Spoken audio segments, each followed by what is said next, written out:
Good morning all of you. आप सभी का स्वागत है आज के इस वीडियो लेक्चर में। आज का टॉपिक है यूकैरियोटिक ट्रांसक्रिप्शनल टर्मिनेशन। पिछले लेक्चर में हम लोगों ने यूकैरियोटिक ट्रांसक्रिप्शनल इलोंगेशन के बारे में पढ़ा था। आज हम लोग टर्मिनेशन के बारे में पढ़ेंगे। आइए शुरू करते हैं। बेसिकली यूकैरियोटिक ट्रांसक्रिप्शनल टर्मिनेशन, जैसा कि हम लोग जानते हैं कि transcriptional unit consist of two part, one initiation and termination. Initiation जहां पे ये बेसल प्रमोटर पे बाकी प्री इनिशिएशन कॉम्प्लेक्स लोड होगा, उसके बाद ultimately RNA polymerase will come and join this basal promoter and initiate transcription elongation.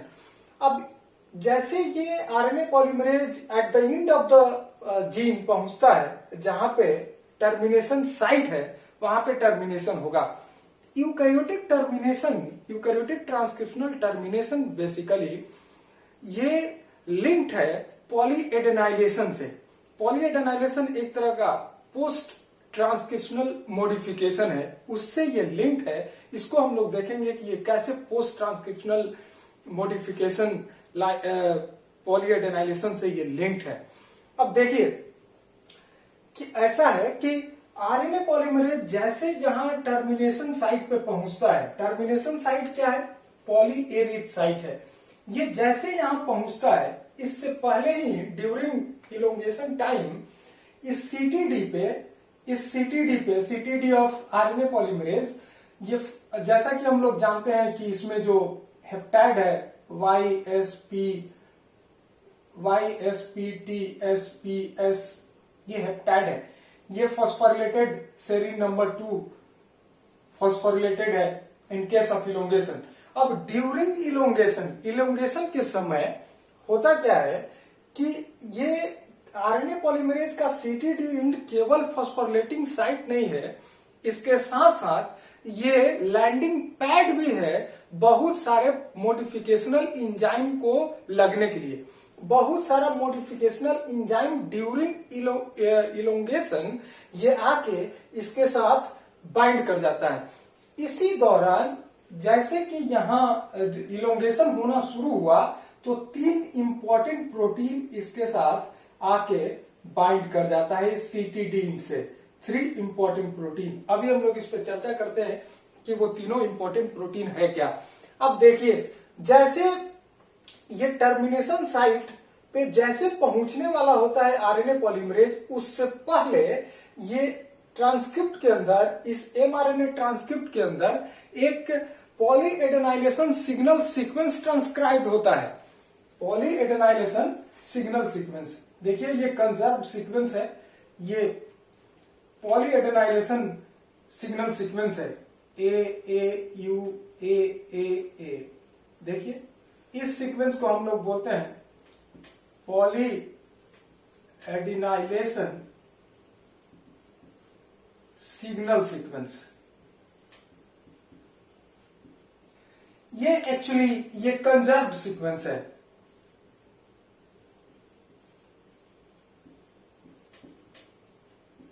इस sequence के ट्रांसक्राइब्ड होते ही आरएनए पॉलीमरेज को एक मैसेज जाता है कि इस जैसे ये सीक्वेंस ट्रांसक्राइब हो चुका, इसका मतलब ऑटोमेटिकली आरएनए पॉलीमरेज ये समझता है कि now it's time to terminate. मतलब ये हुआ कि जैसे आरएनए पॉलीमरेज ये दरअसल जैसे ये टर्मिनेशन साइट के पास पहुंचता है, तो इससे पहले ही इस एमआरएनए के अंदर पॉलीएडेनाइलेशन सिग्नल सीक्वेंस ट्रांसक्राइब होता है। ये सिग्नल पॉलीएडेनाइलेशन सिग्नल सीक्वेंस दरअसल इसके साथ साथ 2 और कंजर्व्ड सीक्वेंस ट्रांसक्राइब करता है, जो इंपॉर्टेंट है कि ये तीनों प्रोटीन इसके साथ लगेगा। जैसे यहां पे CA ट्रांसक्राइब होगा, यहां GU, ठीक है। ये 3 इंपॉर्टेंट सीक्वेंस है फॉर द पॉलीएडेनाइलेशन। अब देखिए, ये पॉलीएडेनाइलेशन बेसिकली टर्मिनेशन से ही लिंक है। इस बात को समझने के लिए थोड़ा सा हम लोग पॉलीएडेनाइलेशन का बेसिक प्रोसेस समझते हैं। ये होगा क्या कि जैसे ये सिग्नल सीक्वेंस जैसे ये बन चुका, इस पे ऑलरेडी जैसा कि पहले हम बता रहे थे कि ड्यूरिंग इलोंगेशन टाइम ही ये 3 प्रोटीन आके इसके साथ ये सीटीडी के साथ आके लग जाता है, और जैसे ये ट्रांसक्राइब्ड हो गया पॉलीएडेनाइलेशन सिग्नल सीक्वेंस, ये ट्रांसफर होगा, क्योंकि ये सीटीडी एंड बहुत ही क्लोज प्रोक्सिमिटी में, ये एमआरएनए के क्लोज प्रोक्सिमिटी में होता है, तो ये ट्रांसफर करने में इसको आसान होगा। तो एक प्रोटीन सबसे पहले इसके साथ आके बाइंड करता है, उसको हम लोग बोलते हैं सीपीएसएफ। क्या बोलते हैं? सीपीएसएफ। देखिए ये प्रोटीन जो यहां आके बाइंड करता है, ये प्रोटीन, ये इस सीक्वेंस को, ये प्रोटीन का नाम है सीपीएसएफ। इसका फुल फॉर्म है cleavage and polyadenylation specificity factor. देखिए इससे ये अटैच्ड हो गया। उसके बाद इसके अटैचमेंट के बाद एक और प्रोटीन जो है ये आके जीयू कंजर्व सीक्वेंस के साथ बाइंड करता है, उसको बोलते हैं सीएसटीएफ। इसको क्या बोलते हैं? Cleavage and stimulation factor. Cleavage and stimulation factor ये दरअसल इस सीपीएस के कोऑपरेटिविटी को इंक्रीज कराता है। मतलब इसके एसोसिएशन का एमआरएनए के साथ, इस सीक्वेंस के साथ, पॉलीएडेनाइलेशन सीक्वेंस के साथ इसके एसोसिएशन को और टाइटली एसोसिएट करवाने में मदद करता है। साथ ही साथ एक और काम करता है कि जैसे सीएसटीएफ यहां जीयू कंजर्व सीक्वेंस के साथ लगा, ये एक और प्रोटीन को इन्वाइट करता है सीए साइट के पास। उस प्रोटीन का नाम है, ये एक्चुअली क्लीवेज फैक्टर है, cleavage factor 1 and cleavage factor 2। देखिए हुआ क्या, जैसे इलोंगेशन फेज में जैसे आरएनए पॉलीमरेज गया, before reaching to the terminal site, उससे पहले जब तक कि ये conserve sequence polyadenylation signal sequence transcribe नहीं हुआ है, उससे पहले ही 3 प्रोटीन आके सीटीडी को ज्वाइन करता है। क्योंकि आरएनए पॉलीमरेज का सीटीडी एंड ये लैंडिंग पैड के तरह एक्ट करता है बहुत सारे मॉडिफिकेशनल एंजाइम के लिए, तो उसी दौरान ये 3 प्रोटीन इसके साथ बाइंड करता है। जैसे ये ट्रांसक्राइब हो गया कंजर्व सीक्वेंस AAU-AAA, ये पॉलीएडेनाइलेशन सिग्नल सीक्वेंस है, ये सिग्नल है कि अब टर्मिनेशन होना है, अब टर्मिनेशन होना है और पॉलीएडेनाइलेशन भी होना है। तो ये इस पे आके एक प्रोटीन बाइंड करता है जिसको बोलते हैं CFSF, cleavage and polyadenylation specificity factor. उसके बाद ये जैसे इस पे बाइंड करता है, एक और प्रोटीन को इन्वाइट करता है जिसको बोलते हैं CSTF, cleavage and stimulation factor. ये दोनों बाइंड कर गया। उसके बाद cleavage factor CF1 and CF2, cleavage factor 1 and cleavage factor 2 joins. It's cleavage factor 1 और क्लीवेज फैक्टर 2 बेसिकली एक तरह का इंडोन्यूक्लिएज है, ठीक है। ये जैसे ये बाइंड किया यहां, ये क्या करता है कि ये क्लीव करता है, इस C और CA के बीच में ये क्लीव करता है, ठीक है। अब क्लीवेज के आफ्टर क्लीवेज क्या होगा, ये देखिए, ये हमारा, ये पहले ही हम लोग पढ़े कि कैपिंग को ट्रांसक्रिप्शनल मॉडिफिकेशन है ड्यूरिंग इलोंगेशन। जैसे 20 से ज्यादा, मतलब 50-60 राइबोन्यूक्लियोटाइड जैसे जुड़ गया है, तो सबसे पहला मॉडिफिकेशन एमआरएनए के अंदर होता है, वो है कैपिंग। तो ये कैप ऑलरेडी लगा हुआ है। यहां पे देखिए, यहां पे हमारा ये जो सीक्वेंस था AAU-AA, इसके साथ ये प्रोटीन लगा हुआ है CPSF। उसके बाद यहां हमारा इसके बाद ये जो हमारा सीक्वेंस है CA, देखिए यहां CA है, ये CA, इस CA से यहां क्लीवेज हुआ, तो ऑलरेडी ये सारा पार्ट, जो ये पार्ट है जहां पे हमारा GU भी है, ये सब रिमूव हो गया यहां से, रिमूव्ड, ये रिमूव्ड पार्ट है, ये रिमूव्ड पार्ट है। मतलब ऑलरेडी ये पार्ट आफ्टर C के बाद जो हमारा ये क्लीवेज हुआ है, ये C बचेगा और ये सारा यहां से रिमूव हो जाएगा। और उसके तुरंत बाद एक और इंजाइम आके इसके साथ लगता है जिसको बोलते हैं पाप, और पाप टेम्पलेट इंडिपेंडेंट इंजाइम है पॉली ए पॉलीमरेज, और ये बहुत सारा एडेनिन ऐड करेगा एट 3 प्राइम एंड। बहुत सारा एडेनिन, 250 की संख्या में ये एटीपी एनर्जी चाहिए, एक का सोर्स एटीपी है और एक एटीपी चाहिए एक ए जोड़ने में, एक एडेनिन जोड़ने के लिए एक एटीपी चाहिए, मतलब 250 अगर एडेनिन जुड़ रहा है तो 250 एटीपी चाहिए। तो ये पॉलीएडेनाइलेशन हो गया।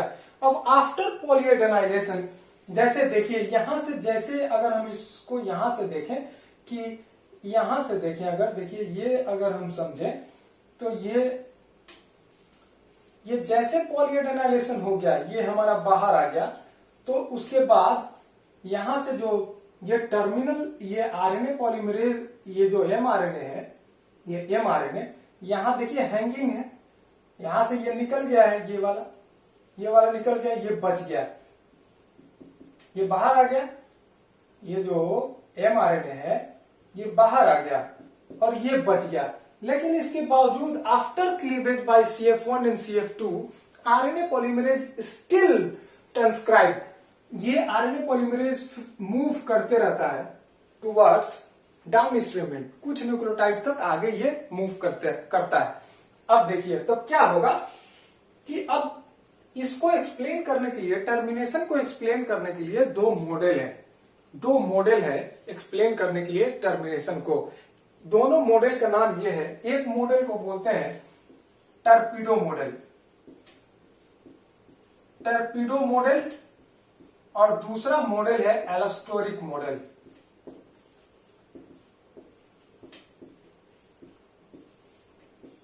टर्पीडो एंड एलोस्टेरिक, ये दोनों मॉडल एक्सप्लेन करता है कि टर्मिनेशन यूकैरियोट्स में ट्रांसक्रिप्शनल टर्मिनेशन होता कैसे है। देखिए पहला से शुरू करते हैं। टर्पीडो मॉडल क्या है? टर्पीडो मॉडल कहता है कि जैसे आरएनए पॉलीमरेज जैसे टर्मिनेशन साइट पे पहुंचा है और पॉलीएडेनाइलेशन सिग्नल सीक्वेंस जैसे ट्रांसक्राइब हो गया, उसके बाद सीए पोजीशन से क्लीवेज होगा। आफ्टर क्लीवेज जो आरएनए पॉलीमरेज आगे मूव करता है और कुछ न्यूक्लियोटाइड को आगे डाउनस्ट्रीम को ट्रांसक्राइब करता है, लेकिन अंतर यह है कि इसके बाद इसमें किसी तरह का कैपिंग नहीं होगा, कोई कैपिंग नहीं होगा। अब इस अनकैपिंग को आरएनए पॉलीमरेज सेंस करता है कि it's time to dissociate from that site. ये जैसे अनकैप है, इसका मतलब ये सेंस करता है आरएनए पॉलीमरेज कि अब टर्मिनेशन होना है, आरएनए पॉलीमरेज को डिसोसिएट उस साइट से होना है। लेकिन ये जैसे यहां पे पहुंचता है तो एक प्रोटीन है वो ज्वाइन करता है, वो दरअसल एक्सोन्यूक्लियेज है। देखिए एक प्रोटीन है, उसको बोलते हैं RAT1। देखिए RAT1 ये एक्सोन्यूक्लियेज है जो वर्क करता है 5 प्राइम टू 3 प्राइम डायरेक्शन में। ये 5 प्राइम है और ये 3 प्राइम है, इस 5 प्राइम टू ये 3 प्राइम है, 5 प्राइम से 3 प्राइम डायरेक्शन में वर्क करता है। रैट बेसिकली ईस्ट में पाया जाने वाला ये प्रोटीन है। दूसरा XRN2 ह्यूमन में है, ये सेम प्रोटीन एनालोगस है इसके रैट के। अब ये दोनों क्या होता है कि 5 प्राइम इंड पे, एक्सपोज इंड पे, अनकैप्ड जो कैपिंग नहीं हुआ है उस इंड पे ये दोनों प्रोटीन, मतलब अगर ईस्ट में है तो ये लोड होगा, ह्यूमन के केस में XRN2 लोड होगा। अब ये क्या है, इसको यहां इस साइड पे लोड कराने के लिए भी एक प्रोटीन है जिसको बोलते हैं RTT103, ये लोडर है।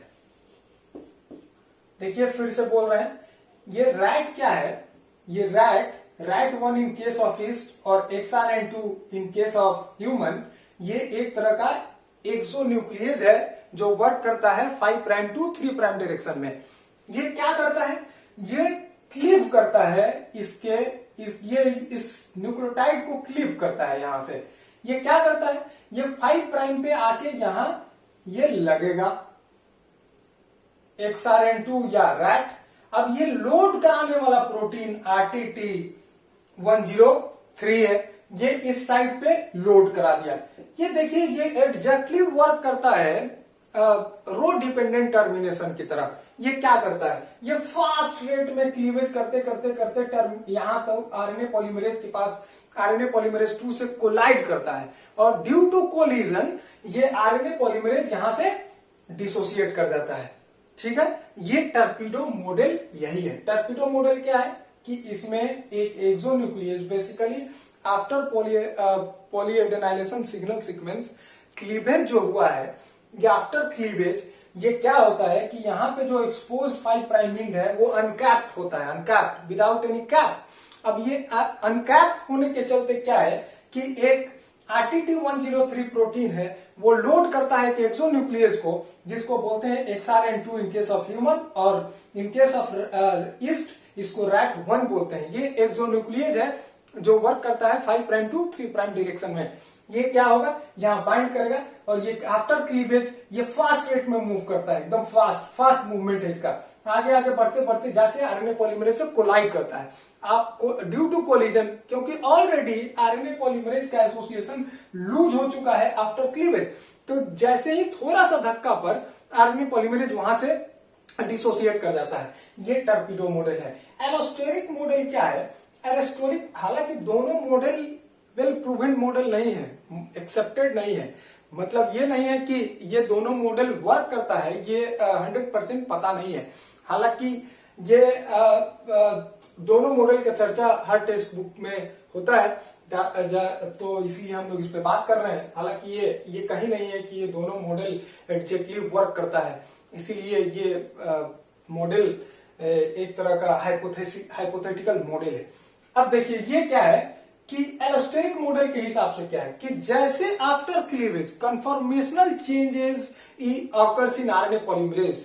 एलोस्टेरिक मॉडल के हिसाब से आरएनए पॉलीमरेज के अंदर आफ्टर क्लीवेज कन्फॉर्मेशनल चेंज आता है, और उस कन्फॉर्मेशनल चेंज के चलते जैसे इस टर्मिनेशन साइट के पास पहुंचता है ये, तो ये इसके अंदर चूंकि कन्फॉर्मेशनल चेंजेज हो चुका है, ये लूज एफिनिटी इस टर्मिनेशन साइट के साथ, टर्मिनेशन के आगे जैसे ये बढ़ता है तो लूज हो चुका है, और उस लूजनेस के चलते वो डिसोसिएट कर जाता है। ये दोनों मॉडल टर्पीडो और एलोस्टेरिक, इसमें आपको प्रोटीन का नाम पता होना चाहिए, और बेसिक पॉलीएडेनाइलेशन से ये लिंक्ड है। जैसे प्रोकैरियोट्स में रो डिपेंडेंट और रो इंडिपेंडेंट टर्मिनेशन था, उस तरह का टर्मिनेशन इसमें नहीं होता। हाँ, इसमें एक्चुअली ये प्रोटीन इन्वॉल्व है, और इसीलिए इस टर्पीडो मॉडल को कभी कभी बोलते हैं कि ये एनालोगस है रो डिपेंडेंट टर्मिनेशन से, क्योंकि रो डिपेंडेंट टर्मिनेशन में भी हेक्सामेरिक रो प्रोटीन रट साइट पे लग के आगे मूव करता था, ट्रांसलोकेट होता था at the site of termination, और वो कोलाइड करता था और कोलाइड करके इसको आरएनए पॉलीमरेज को डिसोसिएट करता था। इस वैसा ही एग्जैक्टली ये भी XRN2 और रैट काम करता है, और इस टर्पीडो मॉडल के हिसाब से ये यही है। एलोस्टेरिक मॉडल सिर्फ कन्फॉर्मेशनल चेंज इसके अंदर होगा, इस आरएनए पॉलीमरेज के अंदर कन्फॉर्मेशनल चेंज होगा जैसे आफ्टर क्लीवेज। तो ये दोनों मॉडल है, और थैंक यू।